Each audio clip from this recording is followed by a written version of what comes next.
presentation, we'll talk about the different analgesics that are used in veterinary medicine. Analgesics are defined as medications that relieve pain without causing loss of consciousness. So basically, we define pain as an unpleasant sensory and emotional experience associated with actual or potential tissue damage. The drug that is usually used for analgesia is the opioids. So the opioids vary in potency, duration, and adverse effects. And of course, we can apply opioids as an injectable non-premedication. And it can often be in combination with a tranquilizer. Of course, we have our acepromazine. Now it is a tranquilizer, or dexmedetomidine, or alpha-2 agonist. So of course, yung acepromazine, it has no analgesic property, and that is why it should be combined with our opioids. This is important in order to diminish the development of the wind-up pain phenomenon. And in terms of its duration, its of action is about 2 to 4 hours. So this is of course not good for post-operative pain. It will only cover the pre-med as well as the perioperative pain. Opioids can also be used to induce a state of potent sedation, so that is also known as neuroleptalgia. So neuroleptalgia is a combination of tranquilization or sedation, no potent sedation plus analgesia. Now that is why it is considered to be a potent one. It provides analgesia throughout surgery and for some time post-operatively. So opioids can also be used for post-operative analgesia. It also has some anxiolytic property, so it has anti-anxiety property, as well as of course it can also cause mild sedation. This is important for excited awake cats and horses. For its GIT effects, so it can cause initially nausea, vomiting, defecation, followed by ill use, colic, and constipation. So this is metabolized in the liver. So of course, an example of opioid is morphine. Morphine is used for moderate to severe visceral or somatic pain. It can be used as a pre-anesthetic and an analgesic. It is a pure agonist with affinity for mu and kappa opioid receptors, and it may cause excitement or dysphoria in cats and horses, and also restlessness in dogs and horses. Where the adverse effects of morphine, so there is initial GIT stimulation in dogs and cats, ill use and colic, development in horses. There is also excitement, mydriasis in cats, hypothermia, but there is hyperthermia in cats. There is bradycardia, panting, increased IOP, urinary retention, and of course in humans it is induces physical addiction. We have oxymorphone. It is a pure opioid agonist. It has a greater analgesic potency and sedative effect than that of morphine, fewer side effects and longer duration of effect than morphine, and fewer tendencies to induce vomiting. So it can be used concurrently with a tranquilizer. It is a Schedule II drug in the US, and it is a narcotic drug in Canada. Another is hydromorphone. It is a strong mu agonist, and it has a greater analgesia than morphine, administered IV IMSC to dogs and cats, can be used as a premedication alone or with a tranquilizer, and again it is considered to be of course, narcotic and a Schedule II drug in the US and Canada respectively. What are the advantages of hydromorphone? So it has a greater analgesia than morphine, does not stimulate vomiting or defecation as morphine, less release of histamine than morphine, and less likely to produce systemic hypotension. An example of an opioid drug is methadone. It is synthetic. The characteristics are similar to oxymorphone and hydromorphone. This is least likely to cause vomiting in dogs and cats. And aside from being an opioid drug, it is also an antagonist to the NMDA receptor. Opioid drug is fentanyl, so this is one of the most potent analgesics known. It has a rapid onset, short duration of effect when administered IV. So it can be administered via IV drip. We also have the patch, transdermal patch. IMSC or epidural. So it can be used in combination with midazolam or diazepam drawn into separate syringes. So of course, these are our benzodiazepines. We also have meperidine. So meperidine is a pure opioid agonist with less potent analgesic property and shorter duration of action. It is used mostly as a pre-anesthetic in combination with atropine or acepromazine. When used with a tranquilizer, it provides effective neuroleptalgia in puppies. So again, neuroleptalgia is a potent sedation that, that is a combination of sedation and analgesia. It is used with injectable NSAIDs to provide analgesia before NSAIDs take effect. We also have our butorphanol. So butorphanol is a synthetic opioid with agonist and antagonist properties. So this is a mix, say it is an antagonist and also an agonist. So it is an agonist to the kappa receptor and blocks the mu receptor. This is not as effective as analgesic as the pure agonist, and it produces less sedation, dysphoria, and respiratory depression. It can be used to reverse the effects of morphine and fentanyl. Fentanyl is used as a pre-anesthetic, sedative, and post-operative visceral analgesic. Um, it can be administered via a variety of routes, no, via parenteral, oral, as tablets, and we also have the CRI, concentrate infusion. Third example is the buprenorphine. So buprenorphine is a partial mu agonist, so that produces some analgesia for mild to moderate pain.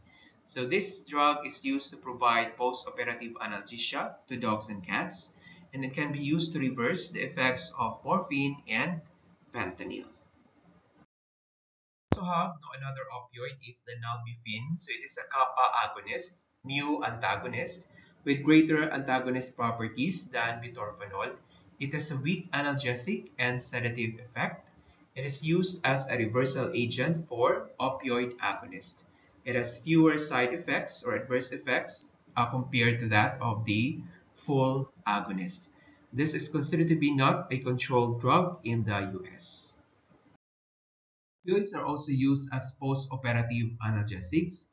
They can be administered IM or SC before animal regains consciousness. So the injections can be repeated as necessary, and the alternate routes other than IM or SC are IV, epidural, intraarticular.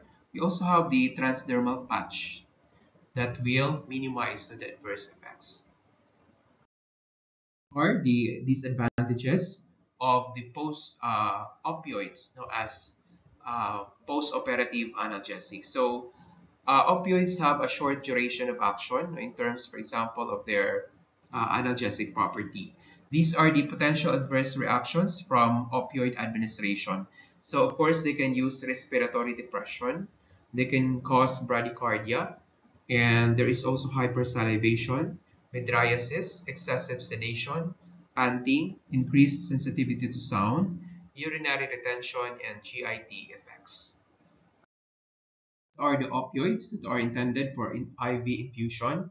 So they provide continuous analgesia for constant unremitting pain. Opioids can also be given via the intraarticular injection. So this is useful for after elbow or stifle surgery. So morphine diluted in saline instilled into the joint via catheter. Opioids can also be given via the epidural route. So the instillation of opioid into the epidural space now at the lumbosacral junction. This is to provide analgesia to the hind limb, abdomen, and caudal thorax, pelvis, and tail. The most commonly used drug is morphine, and it can be combined with alpha-2 agonists in large animals. This can also be given via the transdermal use. So the drug under this is the fentanyl. The fentanyl is available as a transdermal patch. And of course, this will serve as the reservoir of fentanyl. And this preparation is enclosed in plastic. This is attached to the clip skin and left in place for several days. These are the different sizes of the transdermal patch. and large animals may require more than one patch. So this is usually used in dogs. The transdermal patch, particularly the fentanyl, this is actually a convenient way of providing an opioid, for animals, particularly dogs. So for the transdermal patch, in dogs, there is a delay of action, from 4 to 12 hours in cats, or 12 to 24 hours in dogs, as the drug is absorbed through the skin.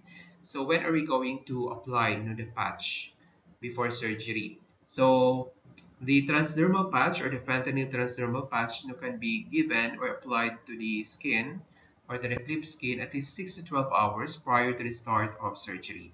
Supplement with another opioid or NSAID if the patch isn't applied until after surgery. These are the applications and the use of fentanyl patch in veterinary medicine. So these provide analgesia for post-operative pain and pain associated with trauma, burns, cancer, and painful abdominal conditions. So the amount of the drug absorbed will vary according to the animal. So monitor for fentanyl overdose. So these are the signs of the fentanyl overdose in dogs and cats. Of analgesic agents are the NSAIDs, or the non-steroidal anti-inflammatory drugs. The examples of NSAIDs are acetyl salicylic acid, or aspirin. We also have carprofen, acetaminophen, tolfenamic acid, and ketoprofen, as well as meloxicam. For the MOA of the non-steroidal anti-inflammatory drugs, so it inhibits the prostaglandin synthesis by inactivating cyclooxygenase, or COX enzyme. For efficacy, it is usually employed for somatic and visceral pain. It varies by the drug. For the onset of action, it varies from 30 to 60 minutes. And it has also analgesic, and anti-inflammatory properties vary by the drug. For its metabolism, so it is metabolized by the liver, eliminated by the kidney and the GIT. The adverse effects of the nonsteroidal anti-inflammatory drugs. So these drugs may prevent the production of beneficial prostaglandins, along with the production of prostaglandins that mediate pain, inflammation, and fever. So of course, we have two types of NSAIDs, those that will inhibit, for example, the COX-2 enzyme, and those that will inhibit the COX-1 enzyme. The NSAIDs that inhibit the COX-2 enzyme but not the COX-1 enzyme are produced the least adverse effect. So there is not yet available NSAID that is, of course, ideal or perfect. Specific adverse effects of NSAIDs. So again, the NSAIDs will inhibit the production of those prostaglandins that are beneficial. So for example, in the stomach, we have those that are gastroprotective uh, prostaglandins, meaning that they will protect the stomach, against, for example, ulceration. So, of course, when there is an increased the adverse effects of NSAIDs include the development of ulcers, stomach ulcers, vomiting, GIT bleeding, and lack of appetite. There is also renal toxicity, impaired platelet aggregation, liver damage, and the antagonist to several drugs prescribed for cardiac disease and hypertension. The opioids and the NSAIDs are the most commonly used analgesics. Aside from this, the other analgesics that are being used in special circumstances are the local anesthetics. We also have the alpha-2 adrenergic agonist and ketamine, which is a dissociative anesthetic, and an NMDA receptor antagonist. Local anesthetics can be used as analgesics, so they are used to prevent or treat post-operative pain. They are sprayed or injected at the site of injury or surgical site, or infiltrated around a nerve supplying the affected area. So they function to desensitize the entire region. And of course, this can be used, this can be applied via epidural or IV infusion. So this is what we call the regional anesthesia. These are the advantages of local anesthetics, analgesics. So they have complete anesthesia. They provide complete anesthesia of the affected area. They have low toxicity and rapid onset of action. For their disadvantages, so they have a short duration of action and they can cause CNS and cardiac toxicity with repeated use. We also can use alpha-2 agonists as analgesics. So they have a limited use in small animals. They have a short duration of analgesic effect, profound sedative effect. For their adverse effects, they can cause respiratory depression, vomiting, bradycardia, heart block, and hypotension. When used in low doses, it may potentiate opioid effects and increase the quality of the postoperative analgesia. They can produce significant analgesia via the epidural route alone or with other agents. Says alpha-2 agonists provide sedation, muscle relaxation, and analgesia, so the horses remain standing but may become ataxic. Analgesia is okay for moderately to severely painful diseases or procedures. So, of course, for the alpha-2 agonist, we have the reversal agents, the alpha-2 antagonist, and an important consideration is that it can also reverse the sedation and the analgesia.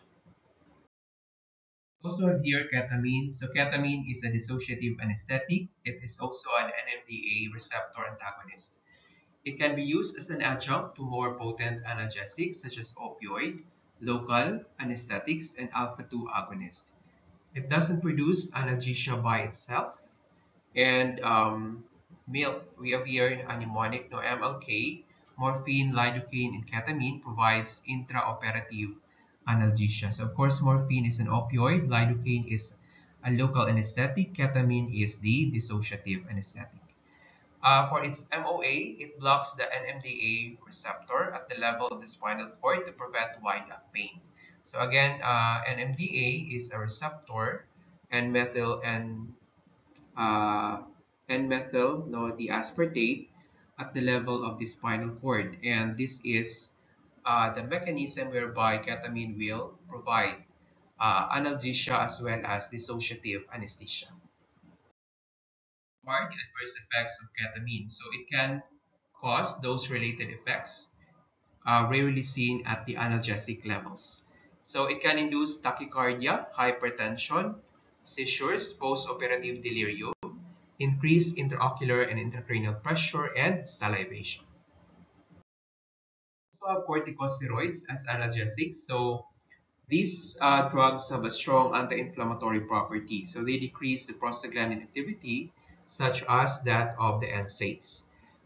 We should not use this concurrently with NSAIDs because of their adverse effects. So for example, they can cause ulcers. They are immunosuppressive with long-term use, and they can cause hyperadrenocorticism.